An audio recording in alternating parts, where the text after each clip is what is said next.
오늘은 너는 하나님께 소망을 두라 라는 제목으로 함께 은혜를 나누고자 합니다. 하나님의 음성을 들으시는 시간 되시기를 소망합니다. 네. 제가 며칠 전에 집에 가다가 평소에 듣지 못한 오래전부터 들었던 소리를 듣게 됐어요. 그래서 어찌나 반갑든지 그 소리를 들으면서 내가 들은 소리 중에 잊혀진 내 마음속에 기억하지만 사라진 소리들이 많이 있구나 라는 생각을 했습니다. 그 소리가 뭐였냐면요, 여러분들도 많이 들으셨던 소리일 것입니다. 무슨 소리냐면 메밀묵 찹쌀떡. 제가 그대로 표현하려고 애를 쓰고 있는 것입니다 지금. 잘했어요? 네. 메밀묵 찹쌀떡.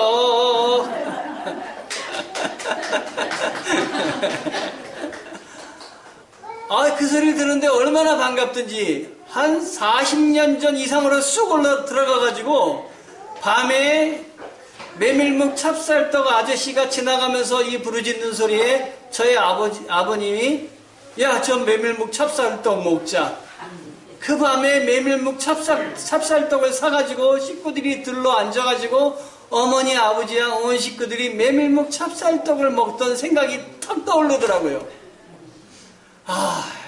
갑자기 그리워지는 거예요. 우리 안에 숨어있는 소리가 얼마나 많은지 몰라요. 여러분 안에 주님이 여러분에게 주신 그 말씀, 그 소리 다 기억해내시기를 바랍니다. 아멘. 그래서요, 제가 옛날 잊혀진 소리를 다 찾아봤어요. 그래서 그대로 재현을 한번 해볼까 합니다. 계란이 왔어요.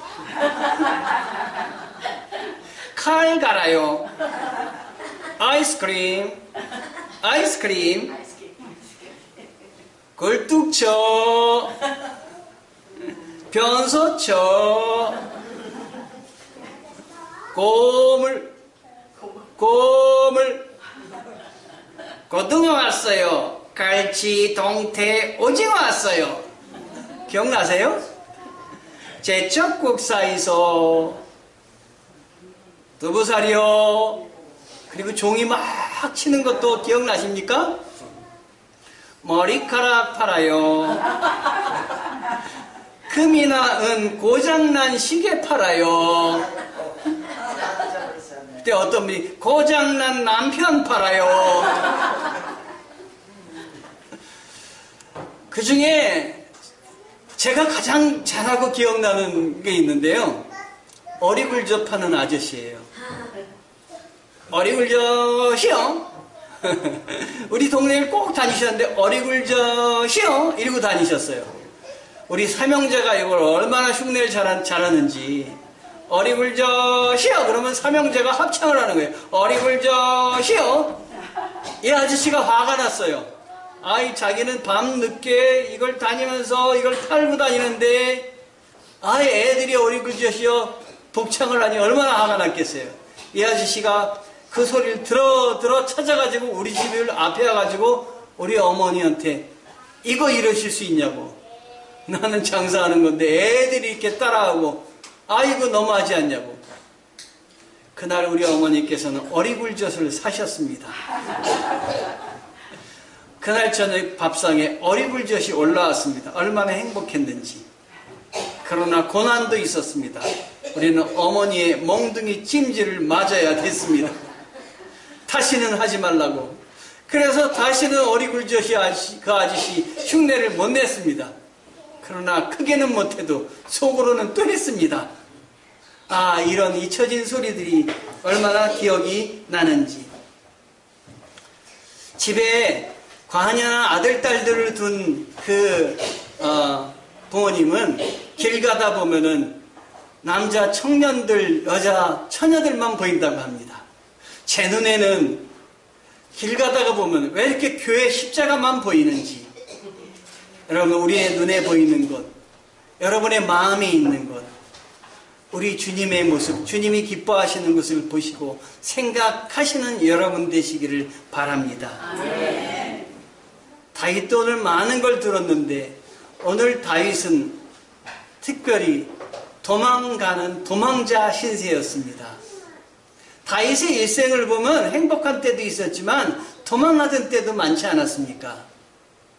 왕으로 기름 부음 받고 사울에게 쫓기는 도망자 신세였고, 그리고 오늘 말씀은 고라 자손이 쓴 시인데 오늘 말씀은 그의 아들 압살롬이 반역을 일으켜서 쫓겨서 정말 압살롬 아들을 죽이지는 못하고 자기가 도망가서 도망자의 신세에서 지금 하나님을 보면서 안타깝게 여기면서 쓴 시가 오늘 시편 42편입니다. 여기에는 우리들이 인생을 살면서 수없이 많은 고난과 어려움을 겪을 때 어떤 생각으로 우리의 인생길을 걸어가야 될까, 그 좌표를 설정해 주시는 귀한 말씀이 있어서 오늘 이 말씀을 붙들고 소개를 합니다. 여러분, 다윗은 이렇게 어려운 가운데에서도 소망을 하나님께 두었습니다. 아무리 어려운 때에도 여러분 소망을 하나님께 두시는 여러분 되시기를 바랍니다. 아멘. 아멘. 그는 이렇게 어려운 가운데 더 중요한 건 자신의 마음속에 어떤 마음이 들었냐면, 내가 이렇게 도망가고 그리고 이 어려움을 피하는 상태인데 하나님이 나와 너무 멀리 떨어져 있다라는 생각을 했습니다. 그래서 2절에 내가 어느 때에 나아가 하나님 앞에 배울고 이렇게 기도하고 있습니다. 여러분, 우리가 어려움을 당해도 하나님이 내 곁에 항상 계시다라는 것을 잊으시면 안 됩니다. 근데 우리의 마음은 하나님이 어디 계신가, 너무 멀리 계신 것이 아닌가, 언제나 내가 하나님을 배울고, 이런 생각이 우리가 들 수가 있습니다. 어려움을 겪을 땐 더 그렇습니다. 외로울 땐 더 그렇습니다. 그래서 그는 하나님 앞에 그런 간절한 마음으로 기도를 하는데 어디를 바라보면서 기도하고 있냐면 예루살렘 성전을 바라보고 기도하고 있습니다. 마음껏 예루살렘 성전, 마음껏 교회를 가서 마음껏 성전에 가서 기도하던 그때를 생각하며, 거기는 갈 수 없지만 내가 예루살렘 성전이라도 바라보고 계신 하나님께 내가 기도하리라. 내 마음의 원통함, 내 마음의 아픔을 알아줄 분은 오직 하나님 밖에는 없구나 생각하고 하나님을 바라보면서 기도하고 있습니다. 왜냐하면 다윗은 지금 조롱을 당하고 있습니다. 어떻게 조롱을 당하고 있느냐? 내 하나님이 어디 있느냐 말을 하고 있습니다. 여러분도 사시면서 가족에게서 가장 가까운 여러분 근처에 있는 부근에 있는 사람들에게서 내 하나님이 어디 있느냐, 내 하나님이 계시다면 내가 지금 이런 어려움을 겪지 않지, 하나님이 살아계신데 왜 너를 그냥 그렇게 두고 보느냐 하는 말을 우리는 가끔 듣습니다. 다윗도 그렇습니다. 이런 아주 강력한 하나님을 믿지 않는 사람들로부터 내 하나님이 어디 있느냐, 사람이 종일 나더러 하는 말이 내 하나님이 어디 있느냐. 그래서 이 다윗은 그것이 눈물이 되었다. 내가 음식을 먹는지 눈물을 먹는지 모르는 상황이 되었다. 어려움에 처할 때는 우리가 음식을 먹는지 눈물을 먹는지 모를 때가 있습니다. 그때는 바로 갈급할 때입니다. 그래서 오늘 말씀에도 이 갈급함을 표현하고 있는데, 사슴이 시냇물을 찾듯이 내가 내 영혼이 갈급하나이다. 하나님 찾기에 내 영혼이 갈급하나이다 다윗은 이야기하고 있습니다. 그래서 그 마음속에 주를 열심히 찾고 있습니다. 여러분, 지금 다윗은 내 영혼이 주를 찾기에 갈급하나이다. 그에게 하나님이 주신 것이 무엇이냐면 눈물입니다. 눈물은 어느 때 납니까? 눈물은 내가 누구인지, 내가 지금 왜 이런 처지를 겪고 있는지, 나를 생각할 때 눈물이 납니다. 눈물은 그러므로 자기 성찰의 기회가 되며 자기 성찰을 한 사람이 눈물을 흘린다 말을 합니다. 정신병자들은 눈물을 흘리지 않습니다. 자기를 잃어버렸기 때문입니다. 자기를 찾은 사람, 내가 누구인지 나의 존재 의미를 아는 사람이 비로소 눈물을 흘리게 되는 것입니다. 또 하나는 이 눈물은 세상의 눈물일 수도 있지만 거룩한 눈물일 수도 있습니다. 내가 하나님을 떠나 살아서 이렇게 되었구나 하는 회개의 눈물일 수 있습니다. 운다는 것은 이렇게 내가 누구인지 깨닫게 될 때 눈물이 나는 것입니다. 바울도 여러 번 눈물을 흘렸습니다. 바울은 그래서 이런 고백을 했습니다. 나로 된 것이 아니라 은혜로 되었습니다. 돌아보면 하나님의 사람, 사도가 될 수 없는 사람, 사도는 하나님께서 부르심을 하나님께서 보내주신 자라는 뜻이 사도인데 하나님께서 사역지로 보내주셨는데 내가 어떻게 이 사역지로 보냄을 받았느냐? 하나님의 은혜입니다. 나 같은 죄인이 어떻게 하나님의 사람으로 이 일을 감당할 수 있습니까? 어떻게 하나님을 알 수가 있겠습니까? 그래서 돌아보면 하나님이 하셨습니다. 하나님이 나를 지키셨습니다. 하나님이 나를 세우셨습니다. 나는 괴수 중에 괴수입니다 하고 그의 마음속에 눈물이 하나님 앞에 눈물의 그 바다로서 하나님께 흘리게 되는 것입니다. 여러분에게 갈급함이 있습니까? 여러분에게 쫓김이 있습니까? 여러분 자신이 깨어지고 무너지는 시간이 지금이십니까? 그때 하나님이 자기 성찰의 기회를 주시는 줄 믿으시기 바랍니다. 하나님이 여러분을 부르시는 때이심을 믿으시기 바랍니다. 여러분, 예수님도 눈물을 흘리셨습니다. 2번 눈물을 흘리셨습니다. 어느 때 예수님이 눈물을 흘리셨을까요? 제가 생각하기에는 아무 성경에 관한 지식이 없다고 생각한다면은 인간이 생각할 때는 십자가에 달리셨을 그 앞에서 눈물을 흘리셨을 것 같아요. 왜냐하면 그 고통이 너무 크잖아요. 그 고통이 너무 피하고 싶잖아요. 얼마나 끔찍한 고통이겠어요. 십자가에 달려 모세밖에 피를 흘리며 죽어가는 고통인데요. 그런데 성경을 읽다 보면 놀랍게도 예수님은 십자가 앞에서는 눈물을 한 방울도 흘리지 않으십니다. 어느 때 눈물을 흘리시느냐? 나사로의 한 인간의 죽음, 젊은 사람이 죽은 그 죽음 앞에서 그를 불쌍히 여기시며 눈물을 흘렸다. 그 글이 성경에 쓰여 있습니다. 또 어느 때 울으셨느냐? 예루살렘의 그 백성들이 곧 있을 예루살렘의 멸망을 알지도 못하고 평화롭게 지내는 것을 보면서 그 사람들의 모습을 보면서 눈물을 흘리셨습니다. 자기 자신을 향해서는 눈물을 흘리지 않으시되 나의 고통을 향해서는 눈물을 흘리지 않으시되 세상을 향해서 사람들을 향해서는 눈물을 흘리신 분이십니다. 이분은 사명자이십니다.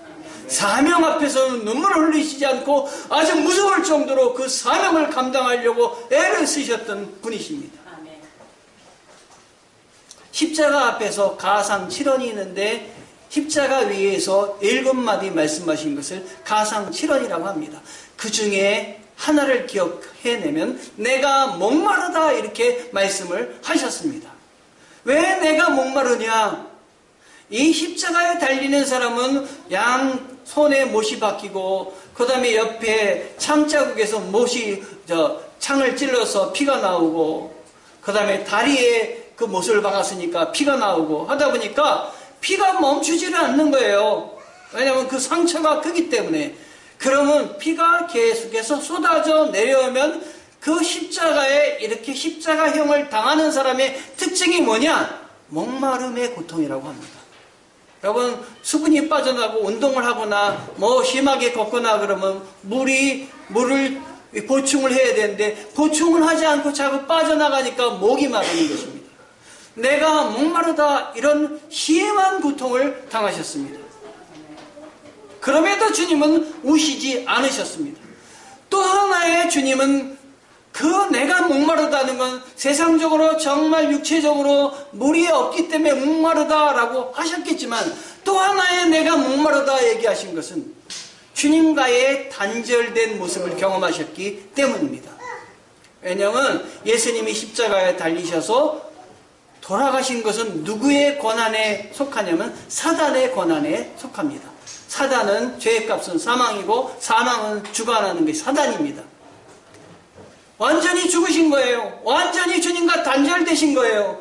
그래서 그 갈급함 때문에 내가 목마르다. 우리 하나님과 단절된 그 갈급함이 정말 목마름의 고통입니다. 세상에 물을 못 먹어서 당하는 그 목마름도 있지만 진짜 목마름은 영혼의 목마름입니다. 하나님이 살아계신가? 하나님이 함께 하신가? 하나님이 나와 동행하시는가? 그 동행하심을 느낀다면은 전혀 목마름이 있을 수가 없습니다. 여러분 목마르십니까? 여러분 갈급하십니까? 그런데 이 목마름에 그 내가 목마르다 얘기하셨지만 주님은 그렇기 때문에 십자가를 피하지 않으셨습니다. 하나님을 부인하지 않으셨습니다. 비록 내가 사단에게 내 몸이 내어져서 지금 완전히 죽음 앞에 놓여 있지만 나를 끝까지 지키시는 분은 하나님이시다. 내 뒤에 이 모든 것들을 주관하시고 나를 이것으로 몰아내신 분은 하나님이시다. 사명이다. 내가 십자가를 져야 하지만 많은 사람에게 부활을 선물로 주리라. 아멘. 그래서 예수님은 끝까지 감당하시면서 이겨내셨던 것입니다. 목마름에 갈급함을 당하시지만 그 뒤에 하나님이 나를 붙들고 하나님과 단절됐지만 끊어졌지만 하나님의 음성은 하나도 안 들리지만 하나님이 나와 함께 하시다 끝까지 나를 붙드신다는 신뢰와 확신이 우리 예수님 가운데 지금 있는 것입니다. 그래서 그는 마지막 이 세상에 그 생명이 다하는 순간 완전히 포기하거나 완전히 끝난 것이 아니라 하나님과 완전히 단절됐지만 다 이루었다. 내가 다 이루었다. 이렇게 선언하며 하나님 앞에 다시 한번 사명의 확인을 하셨던 것입니다. 예수님이 다 이루셨습니다. 예수님이 승리하셨습니다. 죽음에서 예수님은 우리를 붙잡으셔서 승리하시고 예수님이 우리를 이겨내셔서 하나님 나라 가게 길을 열어셨습니다. 터널을 뚫으셨습니다. 우리의 죄 문제가 해결됐습니다. 우리의 질병의 문제가 해결됐습니다. 우리의 죽음의 문제가 터널이 뚫렸습니다. 우리 가정의 여러 가지 어려운 문제가 터널이 뚫렸습니다. 나의 사업의 문제, 고통당하는 문제 예수님이 이미 뚫으셨습니다. 여러분 예수님을 붙잡고 여러분의 갈급함을 예수님께 들으시면 죽음에 동참한 자는 십자가에 동참한 자는 예수님의 부활에도 동참할 줄 믿을지니라. 믿으시기 바랍니다.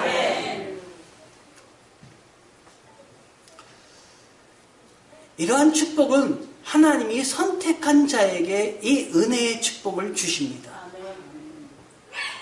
1787년 영국의 어떤 사람이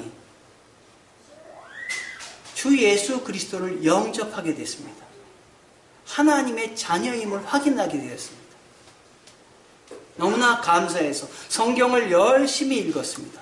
성경을 열심히 읽다가 성경 안에 있는 내용을 보고 내가 하나님의 은혜대로 살지 못했구나. 하나님의 사람으로 살지 못했구나. 하나님의 사람으로 살면 전도를 해야 되는데 선교를 해야 되는데 내가 그걸 못했구나. 우리 주위 사람들이 그걸 하지 않고 있구나. 그는 깨달아서 하나님 앞에 헌신을 합니다. 그의 직업은 구두 수선공이었습니다. 내가 헌신하리라. 내가 선교하리라. 외국어를 배웠습니다. 그의 직업에 상관없이 그는 하나님께 어떻게든 헌신하려고 마음을 먹었습니다. 그리고 그 지도자들, 그 지역의 지도자들, 경건한 지도자들이 모인 자리에 가가지고 얘기할 기회가 있었는데 거기서 선교를 하겠습니다. 선교를 하고 싶습니다. 이 선교는 하나님의 뜻입니다. 이렇게 얘기를 했습니다. 그랬더니 당시에 그 영국 사회를 아주 주름잡고 대표적으로 영국 사회를 인도하는 리랜드라는 박사님이 있었는데, 이 박사님이 이 청년에게, 이름도 없는 청년에게 뭐라고 얘기를 했냐면, 자네만 선교하는 게 아니네. 자네가 그렇게 말을 하는 거는 이거는 옳지 않네. 자네가 아니더라도, 내가 아니더라도 하나님은 선교가 필요하다면 선교를 하실 거네. 꼭 자네가 그렇게 다른 사람들, 모든 사람들을 앞에서 자네만이 뛰어난 사람이라고 이야기하지 말게. 이렇게 면박을 줬어요. 그때 이 청년은 그 앞에서 아무 얘기도 하지 못했지만 조용히 자기 일기에 돌아와서 쓴 일기에, 하나님, 저분이 저렇게 말씀하시지만 저는 하나님이 나에게 맡겨주신 일이라고 믿음으로 고백합니다. 내가 이 일을 하겠습니다. 그로부터 6년 후 그는 자기 가족들과 함께 믿기 시작한 다음에 헌신하기까지 6년이 걸렸어요. 하나님은 더 빠르게 이 글을 붙들 수도 있는 거예요. 6년이 됐어요. 그리고 글을 붙들어서 인도로 보내주셨습니다. 그 사람이 그 유명한 윌리엄 캐리입니다. 그를 통해서 선교가 시작됐고, 그리고 아시아뿐만 아니라 많은 지역에 선교사들이 가기 시작을 했습니다. 하나님은 부르십니다. 하나님은 갈급한 사람을 위해서 하나님의 일꾼을 찾으십니다. 여러분이 나서셔야 할 때가 바로 지금입니다. 사형수들이 사형장에 들어가서 마지막 그 교수대에 오를 때, 거기는 대부분 100이면 100, 마지막 교수대에 올라가는 계단은 자기 힘으로 못 올라간다고 합니다. 누가 데리고 가냐면 간수들이 포기하고 축 늘어진 사람을 그냥 옆에서 잡고 올라간대요. 근데 그 자리에 그냥 올라가는 사람이 있습니다. 누구냐면 예수 그리스도를 믿고 천국에 대해서 확신한 사람은 자기 발 두 발로 올라간대요. 여러분, 믿음이 이렇게 무서운 것입니다. 하나님 나라를 내다보는 사람과 하나님 나라를 모르는 사람의 발걸음은 다른 것입니다. 여러분들은 하나님 나라를 믿으시기 바랍니다. 하나님의 축복은 여러분들에게 언제든지 준비되어 있고 기대되고 있습니다. 옛날에 제가 학교에 교목으로 있을 때 저희 학교에 교장 선생님이 계셨어요. 교장 선생님인데 기독교교인데도 예수를 안 믿으시는 거예요. 그리고 목사님에게도 술을 권하고 그러시는 거예요.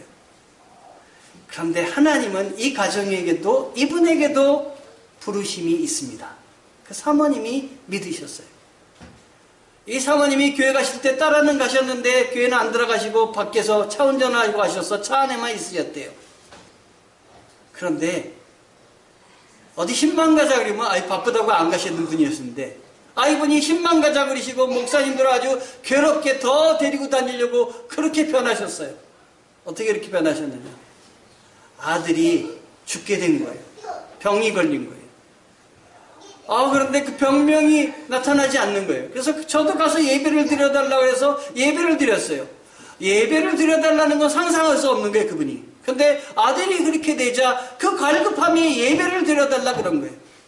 가서 예배를 드리고 나서 기도를 하는데 병원을 좀 옮겼으면 좋겠다는 생각이 들었어요. 그래서 병원을 한번 옮겨보십시오. 다른 병원에 가보십시오. 여기가 전문병원, 걔도 한번 옮겨보십시오. 그래서 다른 병원에 가서 다시 진단을 해봤더니 그 병원에서 진단이 나온 거예요. 뼛속에 결핵균이 들어가지고, 급속 결핵균이 들어가지고 이 사람이 시름시름 앓아서 거의 죽음 직전에, 이제 못 견디고 죽음 직전에 들어간 거예요. 못 견디고 죽음 직전에 들어갔는데도 진단이 바로 돼가지고 그 약을 투여하니까 한 주도 안 돼서 살아나는 거예요. 우리 죽을 영혼에 우리 주님이 들어오시면, 우리 하나님이 들어오시면 살아나는 것입니다, 여러분. 아멘. 죽을 영혼이 살아나는 것입니다. 아멘. 우리 주님이 살아계십니다. 아멘. 여러분 영혼에 주님이 들어가시기를 원합니다. 아멘. 부활, 우리는 영원한 그 삶을 살 생명으로 우리는 지음을 받았고 태어났습니다. 아멘. 죄에 잡혀있지 마시고 어둠에 잡혀있지 마시고 우리 주님을 붙드시기 바랍니다. 아멘. 이 주님을 붙드시고 나서 그 사명 때문에 내가 해야 될 일이 이거라고 생각해서 윌리엄 캐리는 인도까지 갔습니다. 예수님은 사명을 깨달으신 순간 딴 데는 울으셨지만 십자가 앞에서는 처절하게 기억하시고 결단하시고 울지 않으셨습니다. 그래서 성경에 보면은 요한복음 12장 27절에서 28절에 예수님이 십자가에 달리시기 전에 쓴 내용이 있습니다. 지금 내가 괴로우니 무슨 말을 하여야 할까? 이 시간을 벗어나게 하여 주십시오 말할까? 바로 나는 이 일 때문에 왔다. 아멘. 아버지 이름을 영광스럽게 드러내십시오. 아멘. 내가 영광되게 하였고 앞으로도 영광되게 하겠다. 끝까지 사명을 감당하겠다는 하나님에게 사명을 받은 자의 확신이며 헌신이며 결단인 것입니다. 아멘. 욥도 자기 일생의 마지막에 바로 잘 살았고 하나님 앞에 옳다고 생각했지만 욥이 회개했을 때 내가 알지도 못하는 너무도 많은 말을 짓거렸다고 회개를 하고 있습니다. 어려움이 올 때 벗어나게 해달라고 기도하기보다 하나님을 바라봅니다. 사명 감당하게 도와주시옵소서. 하나님이 주신 어려움이라면 나오미가 뭐라고 얘기하냐면 하나님이 주신 것이라면 내가 어찌 피하겠느냐. 하나님이 어려움을 주시거나 우리가 갈급할 때 우린 그때 하나님의 초청을 부르심을 받습니다. 그때 돌아보시기 바랍니다. 나는 무엇을 목표로 살았는지, 내가 원하는 것은 무엇인지, 이제 질문을 바꿔서 하나님이 원하시는 것이 무엇인지, 하나님이 나에게 임무로 주신 것은 무엇인지, 나는 하나님의 자녀로서 부름받았는데 무엇을 목적으로 살고 있는지 돌아보는 여러분 되시기를 바랍니다. 내 영혼아 내가 어찌하여 낭망하며 내 속에서 불안해하는고. 너는 하나님을 바라라. 그 얼굴의 도우심을 인하여 내가 오히려 찬송하리로다. 아멘. 어려울 때 만족하게 힘을 얻고 위로받아서 낭망이나 불안을 던져버리고 오히려 찬송하게 하시는 분이 계십니다. 바로 하나님이십니다.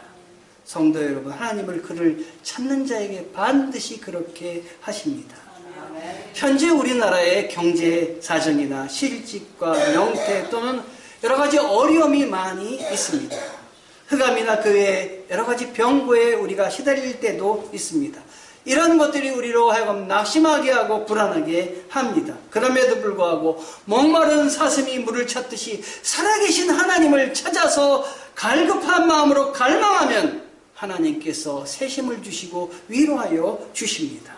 하나님만이 능력이며 위로자 되십니다. 성도 여러분, 일평생 다윗과 같이 하나님께 소망을 두고 살아가시는 성도 되시기를 축원합니다. 기도하시겠습니다.